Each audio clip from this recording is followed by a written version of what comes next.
Hello, everybody, and welcome to our podcast, Welcome to Livingston, where we invite local businesses, people, and organizations in to talk about what they are giving to our community. My name is Don Paquette.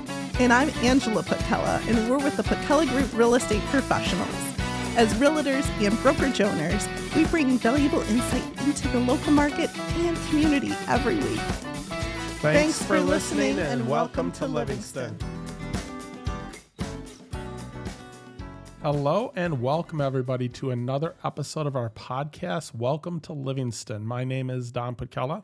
And I'm Angela Paquette, and we're with the Paquette Group Real Estate Professionals. And we are so excited to have you guys for another episode today. Before we get started, I wanted to give a quick shout out to our sponsor, Jim Paquette with Lake Michigan Credit Union. He is an amazing lender. Please check him out. Check out his links in our show notes. Reach out to him for your pre-approval or your refinancing needs. He is just a wonderful man. We have great trust in him and all that he does for our clients, and can't recommend him enough. Yes. So for today's episode, if you notice, it is just the two of us. Usually we have... We can make it if... Okay, sorry.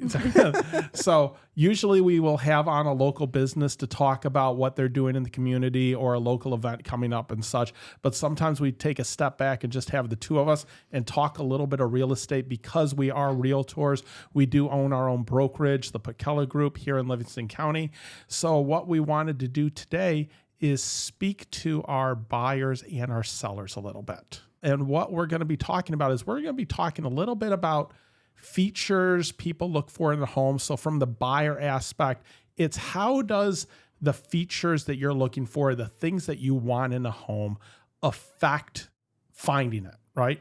Right, a little bit. And, you know, in my mind, this is kind of for some buyers that are still really early in the process. They're formulating their ideas, right? Place, yeah. Right. How do those choices affect the pool of houses out there, right? Right. And how do you make those choices? Yeah, because we deal with so many buyers throughout any given year, right?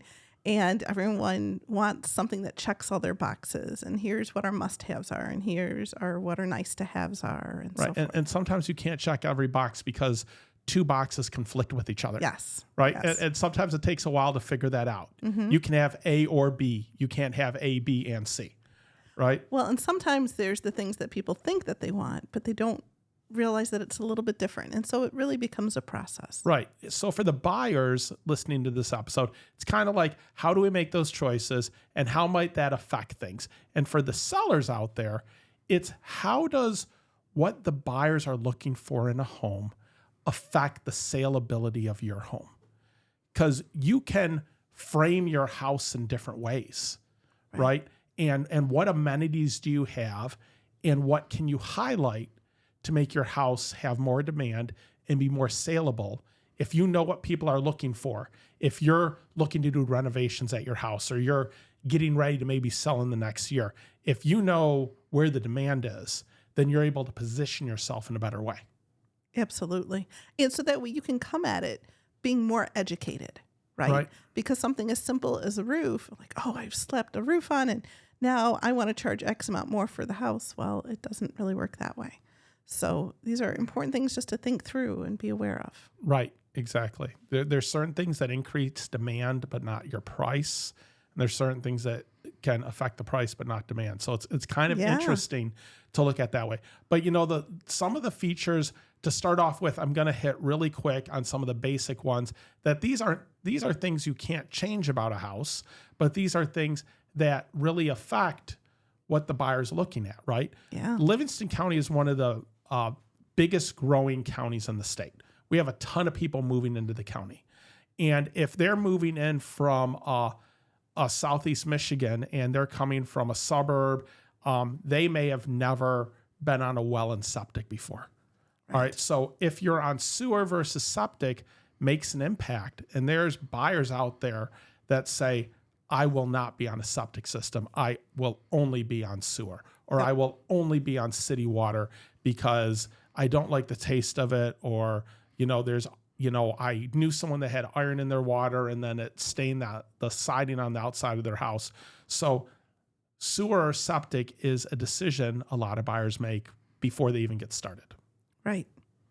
As is city water or well. As is city or water or well. Even in some cases, gas or propane really affects value. It's interesting because you say that one, and here's the interesting thing.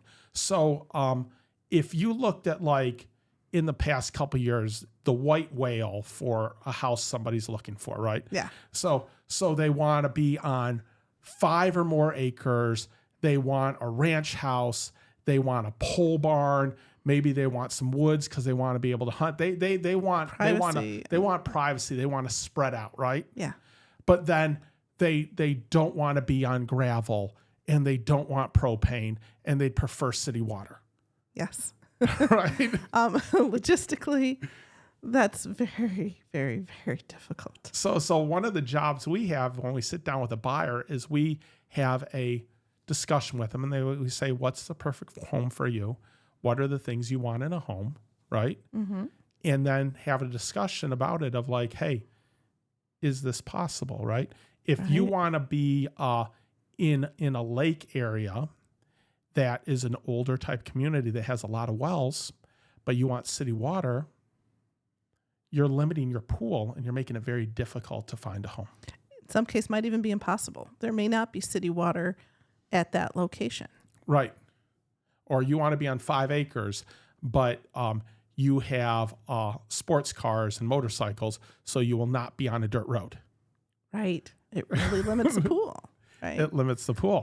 Because some of these things end up contradicting where, you can't have one without the other. So 100%. And the more open a buyer can be about those things and flexible, then the better off they are being able to find the right home. Well, one of the things we say with our buyers when we get started is I want to cast as wide a net as possible. And then I want to narrow that field down as we get to know exactly what you're looking for in a house. Because what you think you might be looking for might not actually be what you're looking for or what you end up with. It's the thought in your head versus the reality of walking through the front door and actually walking through a home. Right. Right. I thought I didn't want this until I saw it. Yeah. Right. I've had some people that really, had to have X amount of acreage, but really what they were interested in was having privacy. Because, maybe we showed them a house on acreage, but it was right next to another house that also had acreage, but the houses were close. And they said, oh my gosh, this is awful. Whereas something else didn't have acreage, but it had a lot of privacy. And so that's really what it was that they wanted. So really getting to the root of those things. And I would say to sellers out there, privacy is a big thing that we see. People want to spread out a little bit, but it's not that a lot of times, as Angela just said, it's not that they want 10 acres and they don't want to see their neighbors. It's that they want privacy when they're sitting on their back deck. They don't want to feel like when they look out their back window, they're staring into another window, yeah, exactly. right? And if you're preparing to sell your home, there's little things you can do about that. Flow in a house and feng shui and where you set things make a huge difference. You might be really good friends with your neighbor, so you don't care that you guys are right up on top of each other and you're kind of sharing your backyard space, and it's not my patio and their patio, but you got a fire pit set up in the middle because you're friends and you're right next door.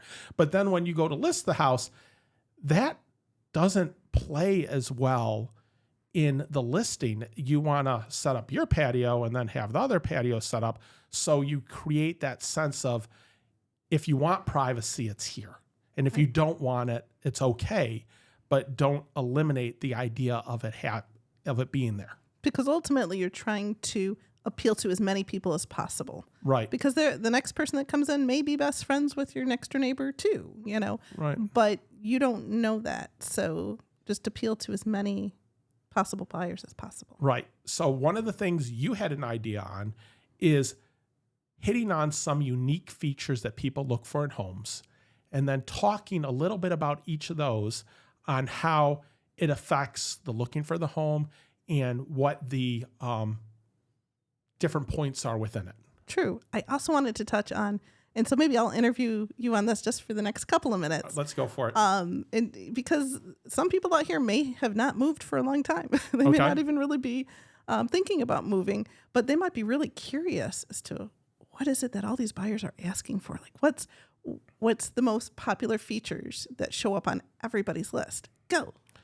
Okay, so first off, gas stoves are really hot right now. Literally. Literally. Right. And part of that may be you hear in the news that, it's going to get harder someday to get a gas stove. I don't know if that's true or not true, but people like a gas stove because if you cook a lot, a gas stove is so much easier to adjust the temperature on quickly. And these stoves that have come out in the last 10, 15 years that have that center griddle for you to make your bacon on, for you to do the pancakes on, buyers love to see those. You will see people walk into the kitchen, and if they see a gas stove, it's like they just checked a major box on their list. And the number of buyers I have when they see electric stove, they're like, well, Don, how hard is it to switch it over to a gas stove? So then I'm looking in the basement. Is the basement finished? It becomes a real sticking point for some people. Right. And it's the same thing for like gas versus electric dryers. People have their preference, right? Mm-hmm. More people have a preference over a gas dryer than an electric dryer. But I would say that stove is huge. The kitchen's more important than laundry. Generally speaking. Yeah. Kitchens are really important.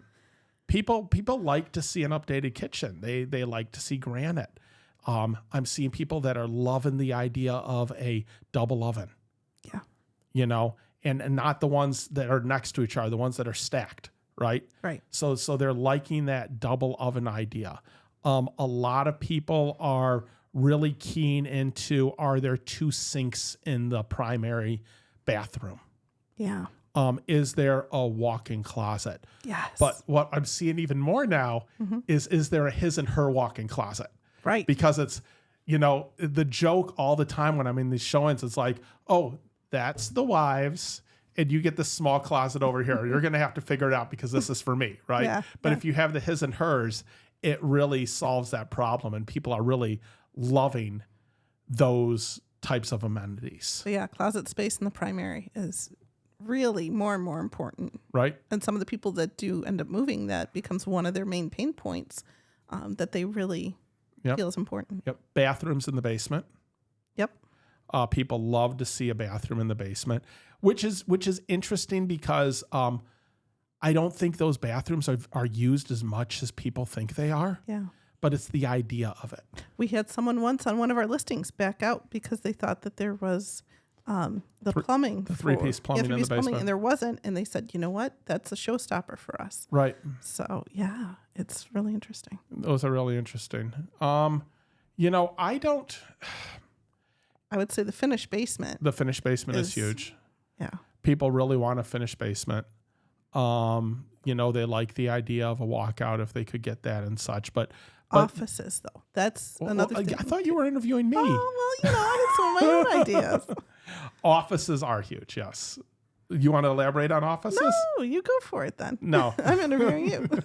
No, but offices are, and we've talked about it before, more and more people are working from home. So the idea of having that personal space for yourself to work in where you can shut the door and shut the noise out, be it if you have a family and there's kids and you don't want to hear it, or you just want to be able to shut the door and this be your workspace outside of your home space. So you have like a separation, right? That you're not just sitting at the kitchen table, right? Or a dining room table. Dining room, or a card table in the corner. Have dining rooms, right? And that's something that seems like it's going by the wayside. I mean, people are loving amenities. I was going to talk about pools and hot tubs in a different section when we talk about like the unique things in a home that people are looking for. But I think just unique spaces. People are looking for something different in a house. Yeah. I think the open concepts coming back again a little bit. More people are looking at that. A year and a half ago, I would have said that people are not looking at an open concept because they still had this idea of when they were stuck in their homes and you heard everybody all the time that they wanted that separation. Right. But now I'm seeing more of our buyers like the idea of the openness between the kitchen and the living room or the kitchen and the family room to have an open space. Interestingly, we sold a house or bought a house, had a person buy a house recently that had a Tesla charger in the garage. Yeah. You're seeing more people that are looking at things such as a Tesla charger, but the big one are whole house generators. Absolutely. And we just had Mike Noonan on with Noonan Electric. in terms of anyone that Yes. might want to put a generator in their home. Right, but a whole house generator is huge. If you have someone that, they have a sleep machine, Yep. AFib, you're on oxygen, any of those things, you don't want to lose power, right? But interestingly, a lot of times, we lost power last August for 4 days, right? Yeah. Oh my gosh, was it hot in the house? Oh my gosh. It was almost worse losing power in the summer than it would be losing it in the winter, because I can turn on the fireplace, but I can't, turn on the air conditioner. Right. It had to be blisteringly hot. We had a kid heading off to college for the first time, and the timing was not, anytime you're going to lose power, it's going to be the worst time. Right. But Guaranteed. I would say to sellers out there, the major things that people are looking for that you can do something about are those gas stoves, the whole house generator, the remodeling in the kitchen, the 2 sinks in your primary bathroom. Those are things people are looking for when they walk through the house. It's almost like they have this internal checklist that they're like, okay, can I deal with the kitchen? Is the bathroom what I want? Do I have enough closet space? And then they get really excited if they see a whole house generator. Everyone has lost power. And we don't remember the times we lost power for 10 minutes. We remember having to empty out the freezer and throw out $500 worth of food. We remember, sweating and not having electricity, or not being able to sleep, at night, right? Yeah. That's what we remember. And now, since there's been so many of these things, people know how much a whole house generator costs. Right. You're adding value to your home if you have one. Yes. No, this is very true. Yeah. In terms of the updating, I do want to have a public service announcement, because if you've updated your kitchen or your bathroom and it's been 20 or 25 or longer number of years, at some point, and depending on, what you selected or personal choices or whatnot, it's no longer updated. No, now you're retro. Well, there's that. But it is interesting, because sometimes we've been on listing appointments. Oh, yep. Everything has all been updated, and you come through and it's not avocado green. So that's good, but it's still remarkably dated. Well, trends change. They do. Right. And sometimes it's crazy how quickly they change. Right. Because those like cotton white cabinets in kitchens, I used to love. It's like a little off-white, little kind of French country. And it's totally out now. It's super dated. So, I mean, don't go off the rockers changing a bunch of things, but have a professional such as ourselves come in and talk to you about the things that you may be wanting to change if you're prepping your home. But as buyers out there, understand that you can reface your cabinets. You can paint. But painting all the beautiful wood white. That's true. I've seen some people doing that, and I think that whole white and gray thing is really starting to dwindle down. You never know, though. You never know. It's a personal preference. It's better than the dark brown that it was before you painted it white. Well, that's true too. So or the honey brown, or right? the honey brown, which is coming back, which is interesting. Yeah. And brass. Brass is back. Yeah. I don't like brass, but it's back. So that's really interesting. But one of the things, you have those features in your house. There's other ones that I'm not clicking on that are really hot right now and everything. You have a house with surround sound. I'm very sorry. No one cares about your surround sound anymore. Yeah. It's great. Those houses with an intercom. Good luck. Good luck. They're nice and everything to have, but odds are the new person isn't going to use it, or they're going to pull it out. It's nothing that I'm going to tout as, let's go. We have a whole house intercom. But let's talk more about this unique spaces thing. Yeah. Well, I was talking about some of the unique things people are looking for. So you have someone come in and they say, I want lakefront. Right. You have a lakefront home. How do we market that? Or someone's looking to buy lakefront. If I have a buyer sit down with me and they say, I'm ready, I want to have a lakefront home, I need to have a discussion with them. What do you think lakefront is? And what are you looking for in lakefront? Do you want an all sports lake? Well, if you kayak all the time and you like to fish, you might not want an all sports lake. Right. Right? if you, you got the jet ski and you got the speedboat or you have the pontoon, and you're used to that. Yeah, you want an all sports lake, right? But then it's, what's the size of the lake? Are we talking a private lake? Are we talking a public lake, right? That's true, because maybe you want a lake you can go out with your toys, but if it's a public lake that everybody else is out there, Right. maybe that's something that's tougher for you. Right. And then we're talking about, are you a person that likes to look at the water, or are you a person that likes to swim in the water? Right. Because the type of lake changes that. Do you need a sandy bottom, or are you okay with muck? Right. Those things make an impact, is it the sunset side of the lake or the sunrise side of the lake? That makes a huge difference on the value of the home. Right. Yeah.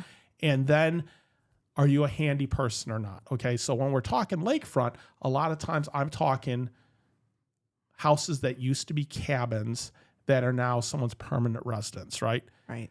When's the last time it was updated? How updated is it? Are we okay with the uniqueness of a 1950s cabin that's been added on at different aspects, right? Right. You want to have it in the summer, but it doesn't have air conditioning. Are you okay with that? Right. Maybe you wanted a basement. A lot of the lakefront doesn't have a basement. Yeah. Or it has a Michigan basement. Do you want to walk right out to the water, or are you okay if you're on the top of a cliff, right? And you're going down, you're looking at things like, I love Lake Shannon. Yeah. Right. A lot of those houses are way up top, right? If you're a person that loves the view, it's different. So, it's having a discussion with that. And then on the seller side, how are we highlighting the unique features that you have on your lakefront? Because it's easy to say, hey, I have lakefront, but there's a vast difference between I'm lakefront on a little pond, or I'm on a canal that goes onto the lake, and I'm on, a peninsula of a lake, or I'm, I have highlight my site. Absolutely. And the bottom line there is waterfront varies widely. Exactly. So especially even in terms of the seller side, it's helpful to have someone that's knowledgeable about all these different nuances. Exactly. And I would say, our one is a pool. Yeah. I'd love to have a pool. Have you ever owned a pool? Yes. Do you know what it takes to take care of a pool? When we're talking a pool, what kind of pool do you like? Do you want to be able to dive? Does it have a deep end? Is it, do you want a party pool where you're just able to walk around and you're not, so it's a lot of it is okay, what are you using it for? So one of the things we talk to a lot to our clients about is lifestyle. Right. What is your lifestyle? Right. And then we listed a amazing lakefront home this year, right? Yes. Over $1 million lakefront home. Beautiful. Holy cow. Now, as a listing agent, we're telling a story. Yeah. What is the story we're telling to allow the person walking through the front door to picture their life there? Yeah.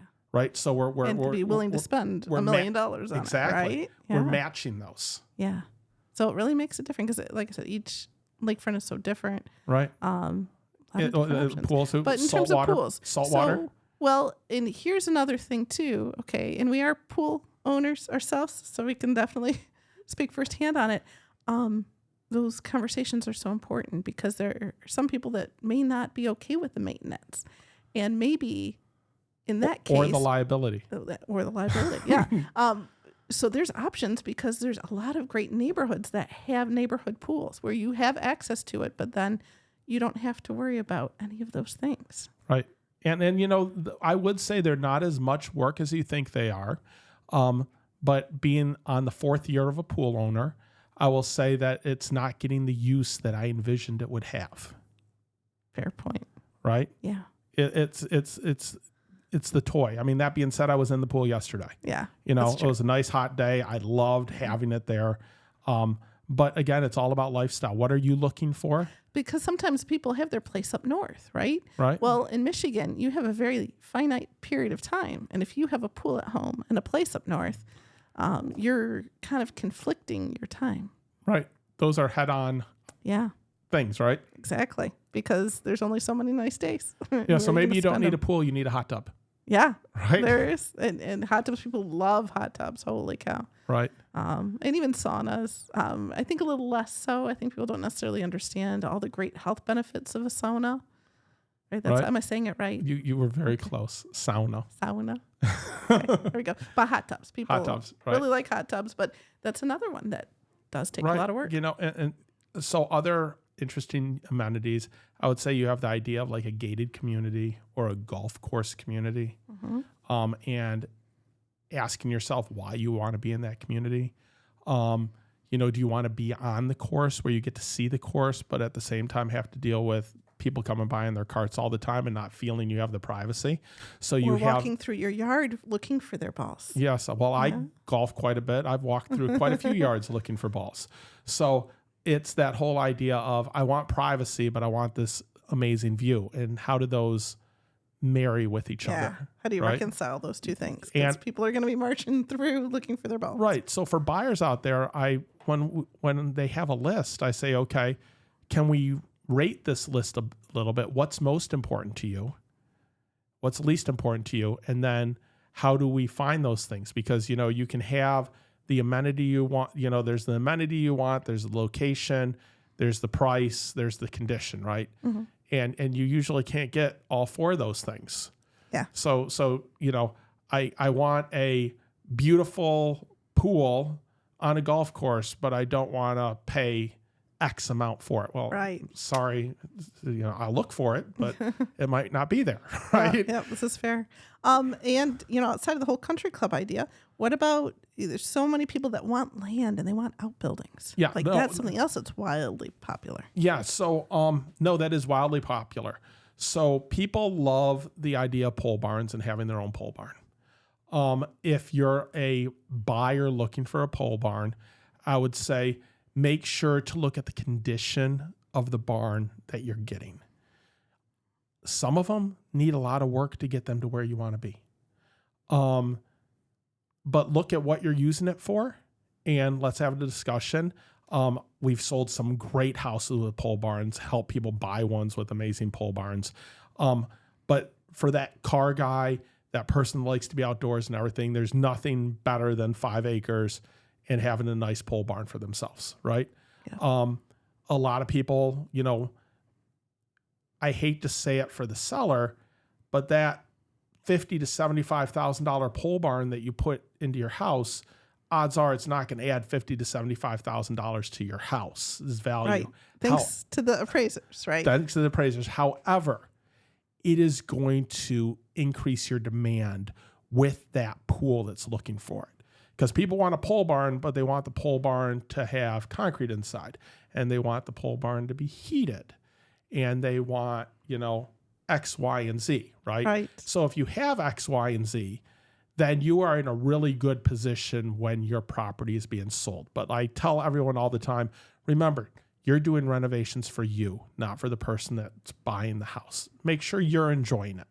Absolutely. It's it would fitting be your silly needs. to spend that much money and then turn around and sell it immediately. Right. Because you will not get one for one value on it. But I would say for pole barns, just pay attention to what you're getting. Make sure that you're going through it. You're checking what kind of power it has in it. You know, if you want to be running welders and lifts and you're doing things in there that need a certain amount of juice, make sure it has that amount of juice. And if it doesn't, what's it going to cost you to get that put in there? Because there's nothing worse than you bought something and you thought you had A, but you really had C. That's true. Right? I would just say, look into it, talk to your agent, and have in your mind, this is what I'm looking for. And this is what I'm willing to put into it to get it to where I want it to be. Right? Exactly. There's a difference between a hay barn and a pole barn. Yeah. Right? And then you have those pole barns now that have living space in them. Right. The whole barn dominium. The barn dominium. They have offices in them. There's some amazing ones out there that are just amazing. And an interesting point. Last year we sold a house that had a pole barn and a swimming pool. And people came out of the woodwork. Oh, and they just lost it. their stuff. And I did have someone say, oh my gosh, we've had these people we've been looking for 2 years. He wants a pole barn. She wants a pool. We haven't been able to find one with both. Well, it also had a first floor primary suite. Right.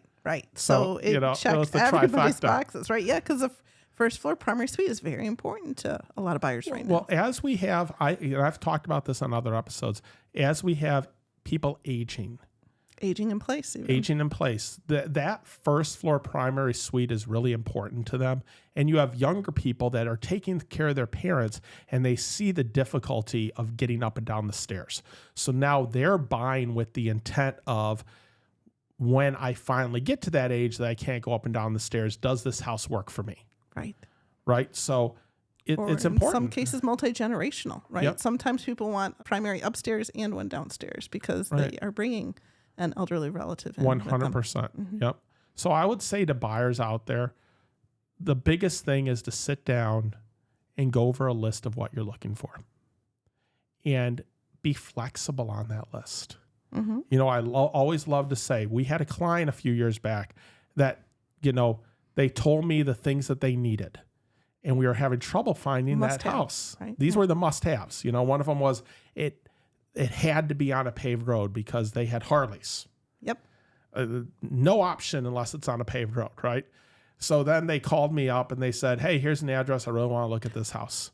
Right. It had to be a ranch too. Had to be a ranch. And it couldn't be certain communities. Right. Yeah. So then I was like, okay, put it in, you know, let's go see it. You know, so I met them there and I get out of the car and they get out of the car and I look at them and I'm like, guys, this doesn't have A, B, C, or D. Yeah. Like, you know, if this wasn't on my radar because you told me that these were non-negotiables. Yeah. Yeah. But they loved it. Oh yeah. And they're Loved still there and they love it. Yeah. That was the house for them. It was the house for them. So have a list, but don't limit yourself because as we've said in so many episodes, photos lie. They do. Right? What you think you're seeing might not be what it is till you get out there and walk through. The house that looks ugly online may be amazing when you get there, and the house that looks amazing online may look ugly when you get there. So take those pictures with a grain of salt, do the work, go out there, walk through it. I love looking at houses.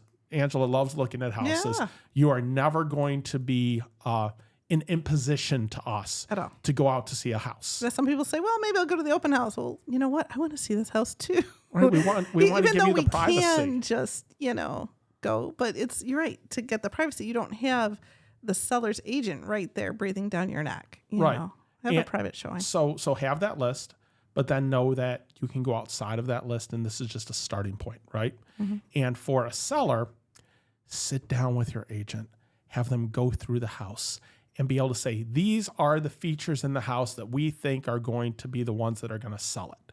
How do we highlight these features to tell a story that allows your house to sell in the quickest amount of time for the most people coming through it in the best position for you, right? Because I hear people all the time say, sell it in the quickest amount of time for the most amount of money, which is true, but that's not true for everybody because the thing is we're talking to you about what are your needs? What do you need out of this?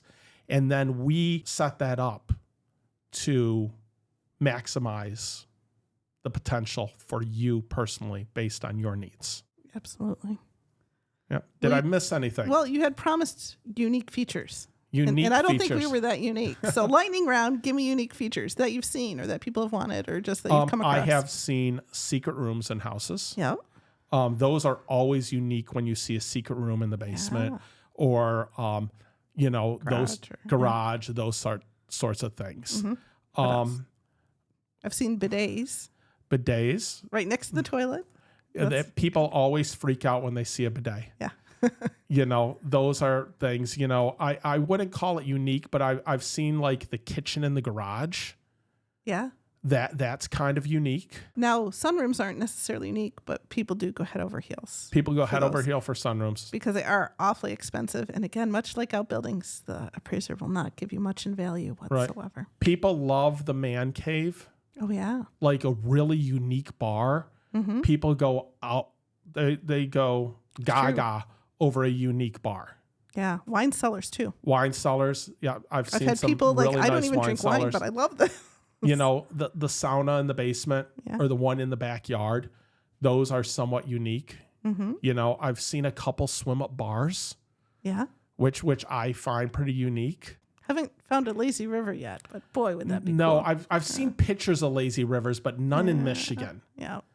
I would love to little too see tough. that. I have seen the indoor pool, Yes.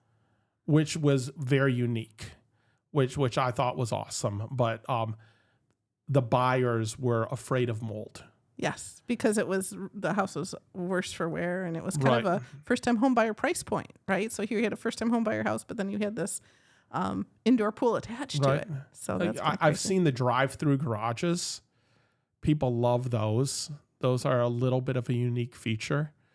I've seen a couple smart homes. Yeah. Smart homes are pretty unique. They can get pretty elaborate. Outside of that, the funny thing is I think being in the business, we forget about things that are unique. Like I've seen the bad unique. I've seen the toilet in a kitchen. Yeah. Right? Right? You know, I've seen the I've seen toilets in laundry rooms too. the toilets in the laundry rooms happens as a lot. well. Mm-hmm. You know? I've seen carpet in bathrooms. Yeah. Yeah, so there's certainly a lot of bad unique. Bad all unique, over the right? place, If you have yeah. carpet in your bathroom, please remove that carpet in the bathroom before you list the house. It is worth every penny to take that out and put some kind of tile or LVP down, because nobody, the people going through the house that are the buyers, they are going to say, well, I have to take care of that. They're going to stop in their tracks. It is a disqualifier. Yeah, you don't want those things that are right off the bat disqualifiers, and carpet in a bathroom is one of those. So, and I would say, I mean, I don't know what other real unique I've seen some murals on walls that were unique. Yeah. I've seen some Like art that people. I've seen some permanent art in houses that is going to have to be painted over, that sometimes very beautiful, sometimes rather unique. Absolutely. Even some stained glass from time to time. Yep. You know, which on some of the older houses, not as much of a concern, but people definitely make personal choices. And maybe as some of these sellers are considering maybe moving the laundry room to the primary bathroom, right? That's a choice. That's something that may and not I would say appeal to say for uniqueness, if you're going to sell your house and you have a sex room, please repurpose that room before you sell the house. Yes. That's uniqueness that nobody wants to see. Well, I wouldn't say nobody. It just, again, limits your pool of buyers. You know, Yes. your looky-loos increase dramatically. Right. However, the safe room, Yeah. I've seen a couple safe rooms that were pretty cool. And I would love to see one with the secret speakeasy. I haven't seen it yet. I'm hearing about some going in. I've seen some amazing basement bars, but none of them that were behind a secret door. Yeah, exactly. But go out and see the houses. Give us a call, because seeing these houses really, I bet you'll come across some things that you haven't seen, even though we have, and we kind of forget about. Yeah, some of these I think things. we've seen some unique things that I forget about because I've seen so many houses. Yeah. But that being said, searching for a house is fun. It's supposed to be fun. And selling your house is not supposed to be stressful. So you should be having a fun time looking for a house. If it's not fun, then there's something that needs to change in that, because it shouldn't be stressful from either side. If you have agents that are helping you through that process. Right. And even as it gets a little stressful, half of the stress is the not knowing, right? Right. So it makes a difference. It does make a difference. Because it's okay. You can still be stressed and be having fun, right? Exactly. It's because there's a lot to anticipate, especially for people that haven't moved for a while. You know, it's okay to dream, because at some point there comes a day that you want to move. And if you haven't even thought of what you'd want to move to, it makes it that much more difficult. Yep. Oh, and real quick on unique, I have gone into the house that had so many animal heads on the walls. Oh yeah. You thought that you were like in a zoo. Yeah. Like I have walked into rooms that, I am not kidding, had 40 deer heads on the walls. I have seen the zebra heads. I have seen just like. And it's normal to come across, a few here and there, but when there is that many, it does become quite a distraction. It does become quite a distraction. So that is some uniqueness that I have seen. Thank you guys so much for listening today. I know we've gone a little bit long. Yeah, but it was kind of a fun topic. And I know we talk a lot about the nuts and bolts of the buying process, but to actually talk a lot about houses, and I feel like there's things that we didn't even touch on. Downtown houses, historical homes. We have a lot of fun with our buyers. Yeah. We have fun with our sellers too, but yes, we just have a lot of fun in general. We love what we do. I love looking at homes, and I love seeing the differences in the homes. You're good at pointing things out. Yes, the shows that you watch on the Home Network, on Lifestyle, all of that about renovations, they are not the reality out there, but they're still fun to watch. This is true. Come with us. Come out and live it, right? Yeah, exactly. So thanks so much for listening today. Please check out our other episodes. Check us out on Facebook. Go to welcometolivingston.com. You can sign up for our newsletters there and get a newsletter every month about what's going on in the community, upcoming events, some advice about your home, and some great statistics as well. Thank you for joining us today, and welcome to Livingston.